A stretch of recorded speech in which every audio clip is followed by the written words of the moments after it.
De retour sur ce plateau pour le deuxième dossier qui intéressera certainement nos amis téléspectateurs sportifs parce qu'en ce moment il y a un rassemblement des léopards, ce ne sera plus au Cameroun comme prévu initialement, des sabres reçoivent ces poulains au niveau de Lubumbashi, je crois qu'ils sont d'ailleurs tous là, on a vu des images, Cédric Bakambu par exemple qui avait autrefois menacé de quitter la sélection mais qui est revenu sur sa décision, on a vu les gardiens, Kiasumba ou encore des nouveaux comme Kaloulou et consorts pour le match peut-être de la dernière chance.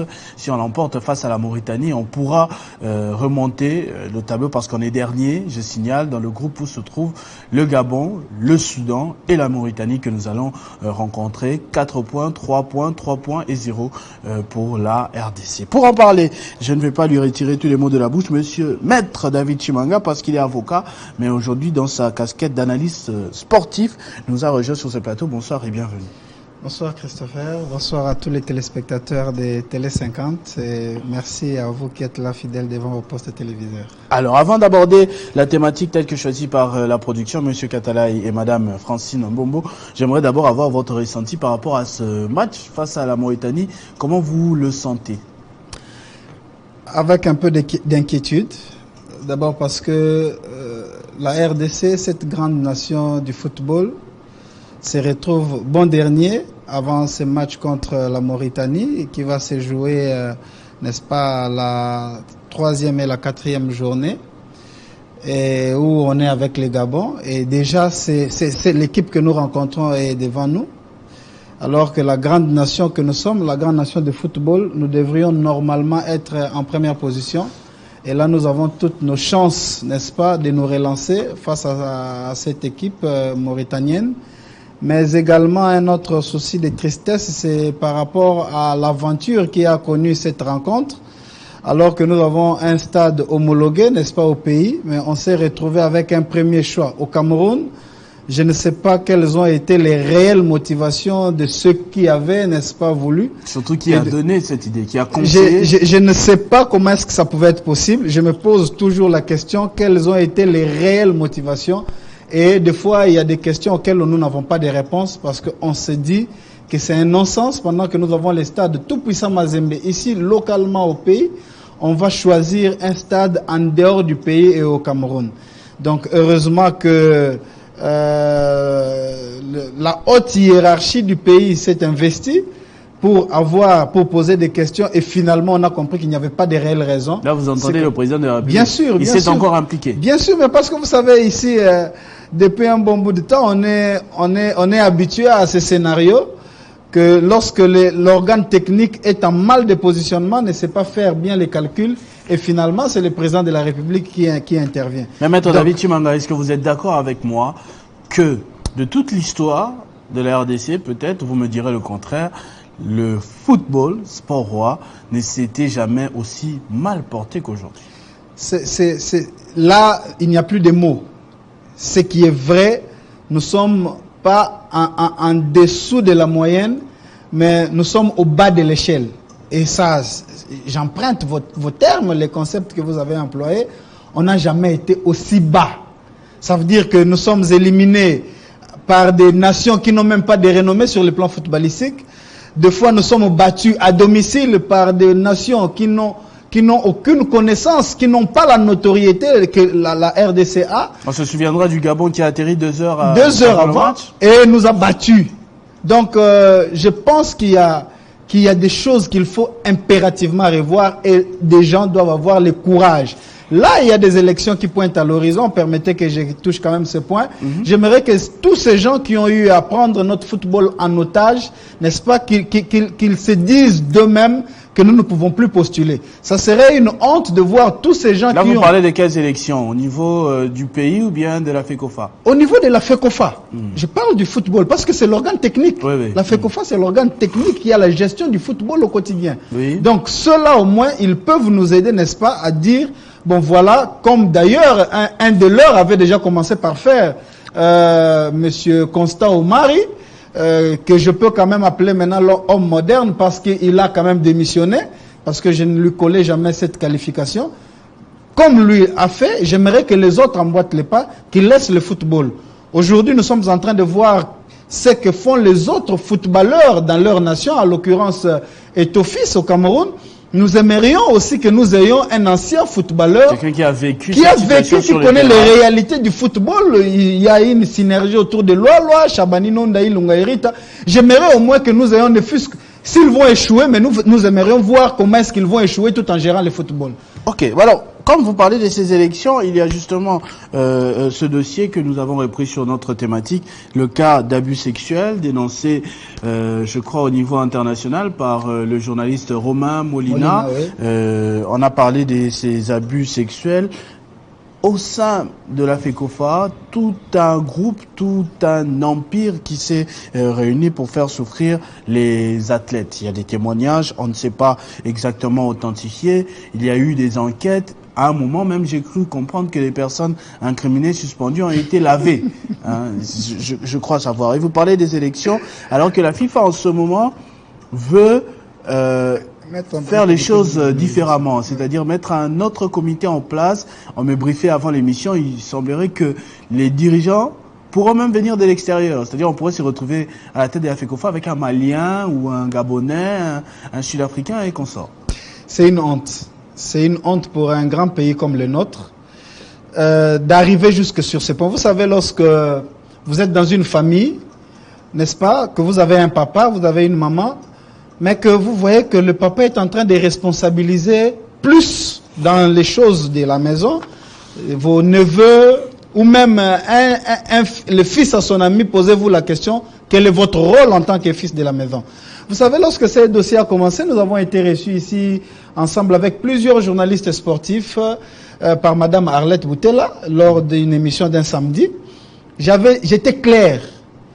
Parce qu'on m'avait opposé le fait que la FECOFA avait mis en place une commission de discipline, parce qu'on m'avait laissé apprendre qu'il y avait une synergie dans ce sens pour qu'on puisse sanctionner, je leur avais dit que nous connaissons comment les commissions de discipline sont mises en place et nous savons que nous allons quitter ici avec aucune conclusion conséquente. Je l'avais dit, nous étions sur Télé 50, Madame Arlette Boutella existe, l'émission peut encore être revue, vous allez vous rendre compte que je n'avais pas donné de chance à cette commission. Pourquoi? Parce que lorsque un étranger, Romain Molina, au travers de son journal Sport News Africa, arrive à faire une telle dénonciation, j'ai posé la question aux journalistes qui étaient avec nous sur ce plateau de Télé 50. Pensez-vous vraiment que cette dénonciation devrait venir de l'extérieur? Qu'est-ce que vous, journalistes nationaux, vous faites, journalistes sportifs, vous faites des informations? Parce que lorsqu'il y a eu cette dénonciation, en interne, il y a eu des journalistes qui ont dit que ce phénomène était bien connu. Ils étaient au courant. Ils étaient au courant. Et personne, alors je dis bien, personne ne l'a jamais dénoncé. Il fallait qu'il y ait un journaliste étranger pour faire pareille dénonciation. Je pense que c'est une honte, c'est même un discrédit que l'on jette à toute une nation. Alors, est-ce pour autant que l'on devrait laisser la FECOFA aussi entre les mains des étrangers? Non, je dis, je ne suis pas d'avis. C'est vrai que la FIFA ne s'est pas encore prononcée dans ce sens, mais j'ai aussi lu les points de vue du secrétaire général adjoint de la CAF, qui est un Congolais, qui est d'accord. Parce que je pense que à un certain moment, nous avons des autorités haut placées qui suivent le football. Je ne suis pas du tout d'accord, mais je pense qu'à certains moments, certaines bonnes décisions peuvent venir de l'extérieur lorsqu'en interne, on est incapable de gérer les conflits. Écoutez, maintenant on vous dit, j'avais même appris qu'il y avait un dossier, un dossier avait été ouvert au niveau du parquet général de la République, parquet général de Kinshasa, après la cour d'appel de Kinshasa-Gombe, dans ce sens. C'est vrai que les instructions en matière pénale revêtent un caractère secret et il est inquisitorial, donc on ne peut pas encore connaître jusque-là les révélations sur ces enquêtes. Mais ne fût-ce que par rapport à la commission de discipline qui avait été mise en place par la FECOFA, avant qu'on puisse lever ces mesures, on devait quand même nous dire qu'après étude, nous avons entendu toutes les parties prenantes, eh bien c'était des dénonciations fallacieuses, c'était des dénonciations calomnieuses, il n'y avait rien de vrai. Et par rapport à ça, la FECOFA se porte garant de traduire M. Romain Molina en justice pour avoir, n'est-ce pas, sali l'image de toutes ces personnalités. Et chacun individuellement, tous les noms, parce qu'il y avait des noms qui avaient été effectivement cités. Qu'est-ce que ces cités ont fait de toutes ces dénonciations? Pourquoi même eux-mêmes, de manière esselée ou individuelle, n'ont pas eu le réflexe, n'est-ce pas, de saisir la justice pour dire, voilà, j'avais été cité dans telle autre pratique et que c'était des faux. Donc je pense qu'à un certain moment, à ce jour, je me dis qu'il y a anguille sous roche. Je me dis peut-être que ceux qui ont composé cette commission ont, d'une manière indirecte, j'ai dit bien entre guillemets, peut-être qu'ils en connaissaient quelque chose et que s'il fallait remonter la filière, ils seraient tous dedans. C'est comme ça qu'on accepte de laver. Mais les faits en soi, ce sont des faits qu'il faut dénoncer. Nous avons des parents aujourd'hui qui envoient leurs enfants dans le football, dans le karaté, dans le judo, dans le kickboxing, dans la boxe, dans le muay thai, pour la pratique des activités sportives. Lorsque des parents apprennent ça, vous pensez qu'un parent responsable peut encore envoyer son fils aller pratiquer le football, sa fille aller pratiquer le football ou n'importe quel sport? Je pense qu'il devait y avoir logiquement des sanctions qui allaient permettre à ce que l'on mette fin à de telles pratiques. Mais parce qu'on a voulu être laxiste, on a accepté cette fourberie en disant non, on laisse passer, on entretient la chose, c'était une fausse dénonciation.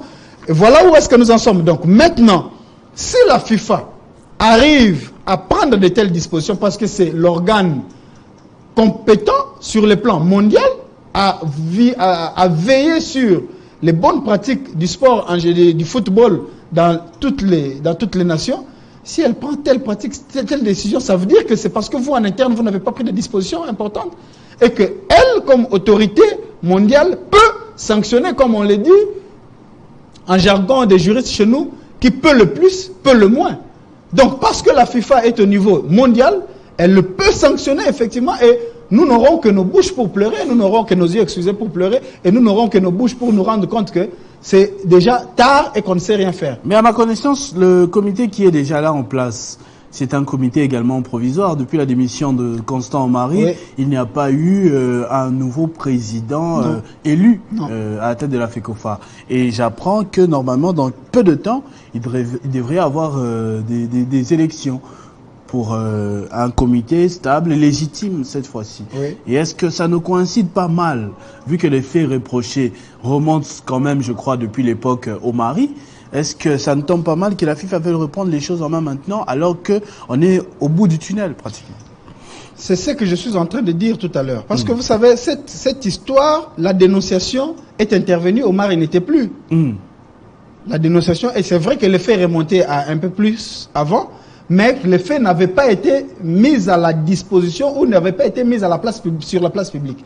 Les faits ont été mis sur la place publique lors de la gestion du président intérimaire, mon homonyme Chimanga, que je salue en passant. Donc, maintenant, les élections, effectivement, devront avoir lieu, mais déjà, à ce stade, les comités de normalisation auxquels fait allusion la FIFA, c'est pour un problème précis. C'est pour un problème précis, c'est par rapport à la gestion de cette question liée au phénomène de pédocriminalité au sein du football. Donc, je pense que la FIFA est quand même un organe important.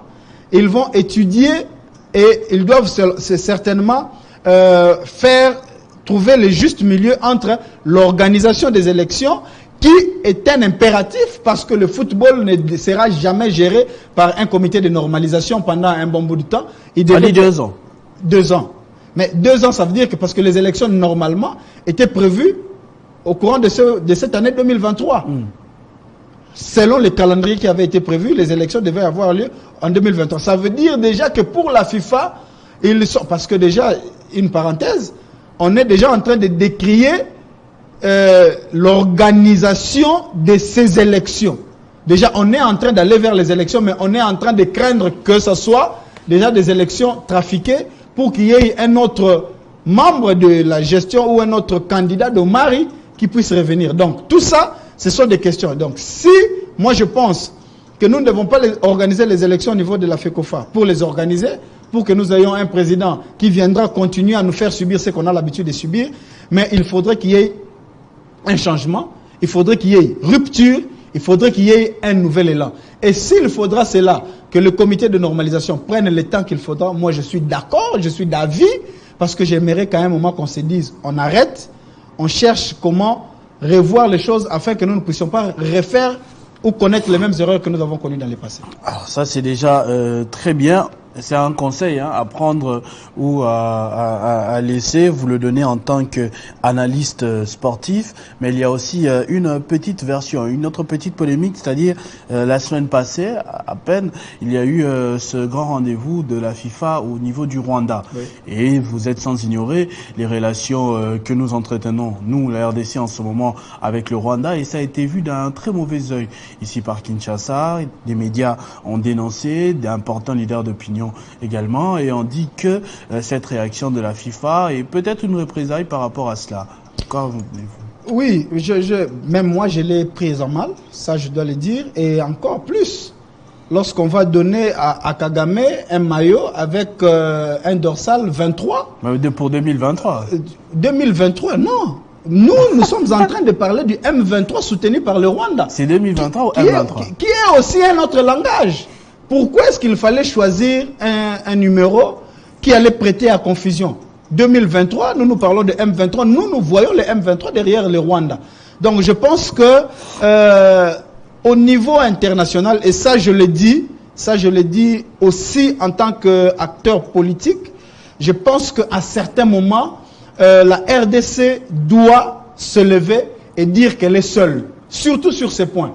Parce que depuis un bon bout de temps, la plupart de nos dénonciations n'ont souvent pas été prises en compte. Et quand même un tout petit peu aujourd'hui, avec le lobbying de son Excellence Félix Antoine Tshisekedi, le président de la République, chef de l'État, nous avons quand même senti que nous avons commencé à être écoutés. Notre cause commence petit à petit à être prise en compte. Mais c'est vrai que nous venons de très loin. Il y avait déjà un très grand lobbying autour du Rwanda, autour de Paul Kagame, qui fait en sorte que ce lobbying a du mal à partir du coup, malgré les efforts que le président de la République, Félix Antoine Tshisekedi, est en train de faire. Mais je pense que c'était mal choisi pour nous, la RDC.